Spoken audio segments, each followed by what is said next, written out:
CMS School Board has called an emergency meeting to decide if schools will remain virtual. Fox 46's Ryan Kruger is live for us tonight. And Ryan, this emergency meeting comes after the health department's directive to move everything to remote. Yeah, that's right. And in fact, right now, all students are scheduled to return to the hallways here in class just next Tuesday. But after that county health directive, which said that it's simply too dangerous to be in schools, the county is urging everyone to go remote. She's ready to go back to school. She said yesterday, "Mommy, I'm so ready to go back to school.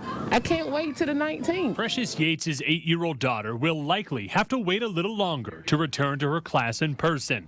The CMS Board of Education has called for an emergency meeting for Thursday morning to consider keeping schools remote for the time being, given the new directive from the county health department. Some board members, like Jennifer De La Hara, have already signaled they're voting for virtual schooling. I think it's irresponsible for us to be going back to in-person learning. Some parents are asking for the board to make a bold decision, go for remote schooling for the rest of the year instead of dangling the possibility of a return. Remote learning is not all bad. Yes, there are issues, but there are also major success stories. Parents like Stephanie Bertorelli believe the high rates of COVID infection in the county make schools too dangerous. But supporters of in-person learning point to a recent study from UNC and Duke, which found COVID didn't spread much in schools, and they didn't find a single instance of kids giving it to teachers.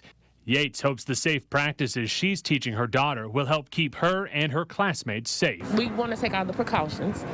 She has a mask for every day and backup mask. She keeps sanitizer in her backpack.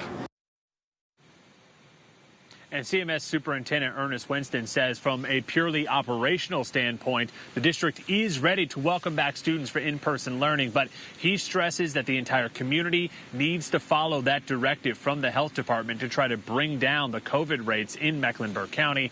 That emergency meeting of the school board is scheduled for 10:30 tomorrow morning. We're live tonight in Charlotte. Ryan Kruger, Fox 46.